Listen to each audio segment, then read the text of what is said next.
নমস্কার বন্ধুরা, welcome to ইউনিকল। তো গাইস, এই ভিডিওতে আমরা কথা বলবো আইপিএল রিলেটেড কিছু আপডেটস নিয়ে। তো ইংল্যান্ডের আরও এক প্লেয়ার কিন্তু আইপিএল থেকে তুলে নিল নাম পার্সোনাল রিজন দেখিয়ে, আর সেই প্লেয়ার হচ্ছে হ্যারি ব্রুক।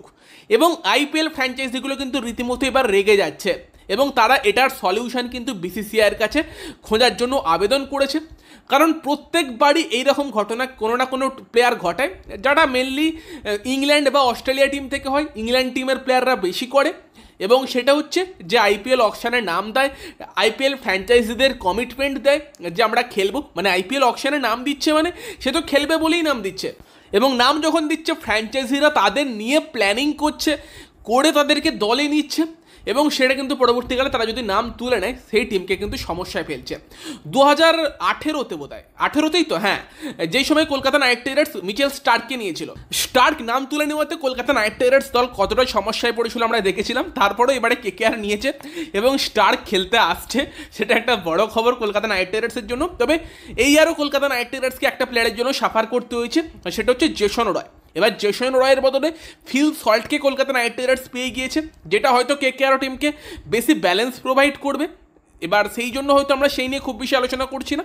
তবে জেসন রয় কিন্তু এমন একটা প্লেয়ার যে লাস্ট ইয়ার যেরকম পারফরমেন্স দেখিয়েছিল, সে কিন্তু কলকাতা নাইট রাইডার্স টিমের জন্য একটা অন্যতম গুরুত্বপূর্ণ প্লেয়ার ছিল।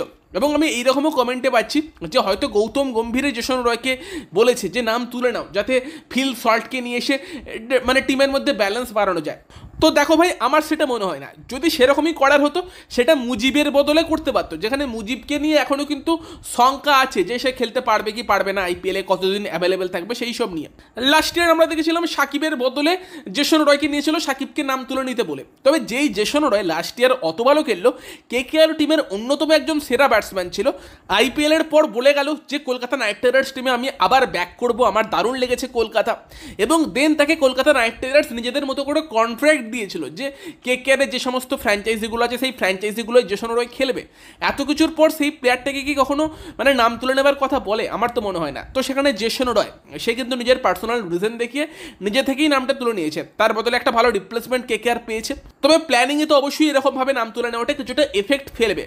সেম কিন্তু লখনৌ সুপার জায়ান্টের জন্য মার্ক উড, সেও কিন্তু নাম তুলে নিয়েছে। বাই দ্য ওয়ে, আমি আর একটা প্লেয়ারের নাম তো ভুলেই গিয়েছিলাম, যাকে কলকাতা নাইট রাইডার্স এবারে নিয়েছিল, সেও নাম তুলে নিয়েছে, গাস অ্যাটকিনসন। আরও এক ইংল্যান্ডের প্লেয়ার যে কিন্তু নাম তুলে নিয়েছে, যার বদলে কলকাতা নাইট রাইডার্স কিন্তু দুষ্মান্তের চামিরাকে এনেছে। তো সেখানে কেকেআরের দুটি ইংলিশ প্লেয়ার অলরেডি নাম তুলে নিয়েছে, কেকেআর টিমের প্ল্যানিংকে ধাক্কা দিয়েছে। এবং এরপর কিন্তু নতুন সংযোজন, সেটা হচ্ছে Harry Brook.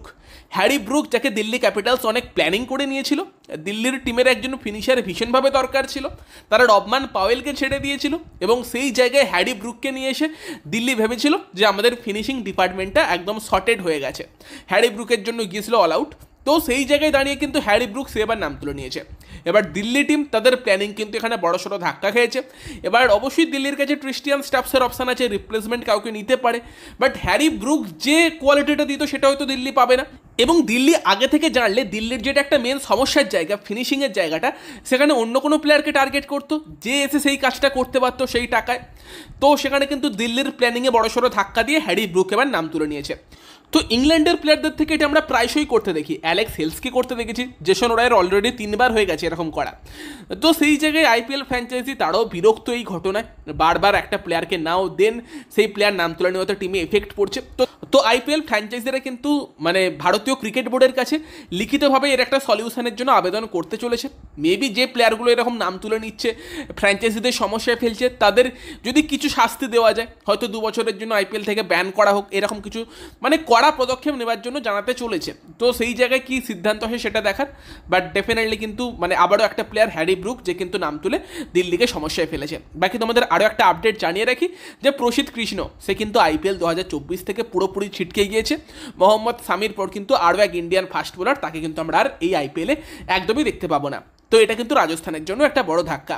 Last ইয়ারও I think প্রসিদ্ধ কৃষ্ণ সে তো খেলতে পারেনি আইপিএল, এই ইয়ারও কিন্তু পারবে না, চোটের জন্য বাইরে হয়ে গেছে। বাকি আর একটা আপডেট তোমাদের দিয়ে রাখি কলকাতা নাইট রাইডার্স নেই, সেটা হচ্ছে যে গৌতম গম্ভীর সহ কলকাতা নাইট রাইডার্সের ডোমেস্টিক প্লেয়াররা কিন্তু কালকে চলে আসছে কলকাতায়। শুধুমাত্র শ্রেয়াস আয়ার কালকে আসছে না, বাকি সবাই কিন্তু কালকে কলকাতায় চলে আসছে। 15 তারিখ থেকে কিন্তু কলকাতায় ক্যাম্প শুরু হয়ে যাবে, আস্তে আস্তে কিন্তু বিদেশি প্লেয়াররা জয়েন করবে। 16-17 তারিখের মধ্যে স্টার্ক বা রাসেলদের জয়েন করার কিন্তু কথা আছে। তো সেই আপডেটটাও তোমাদের জানিয়ে দিলাম। তো চলো এই ভিডিওতে এইগুলোই আলোচনা করার ছিল। যদি ভিডিওটা ভালো লাগে ভিডিওটাকে লাইক করে দিও, শেয়ার করে দিও, আমাদের চ্যানেলে প্রথমবার এলে আমাদের চ্যানেলটিকে সাবস্ক্রাইব করে তার পাশের বেল আইকনটাকে অন করে দিও। তো চলো গাইস এই ভিডিওতে এই পর্যন্তই, বাই বাই।